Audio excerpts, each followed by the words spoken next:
شروع اللہ کے نام سے جو بڑا مہربان نہایت رحم والا ہے۔ اے پیغمبر صلی اللہ علیہ وآلہ وسلم، اپنے پروردگار جلیل الشان کے نام کی تسبیح کرو، جس نے انسان کو بنایا پھر اس کے اعضاء کو درست کیا، اور جس نے اس کا اندازہ ٹھہرایا پھر اس کو رستہ بتایا، اور جس نے چارہ اگایا پھر اس کو سیاہ رنگ کا کوڑا کر دیا۔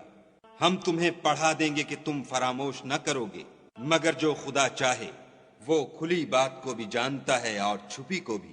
ہم تم کو آسان طریقے کی توفیق دیں گے، سو جہاں تک نصیحت کے نافع ہونے کی امید ہو نصیحت کرتے رہو۔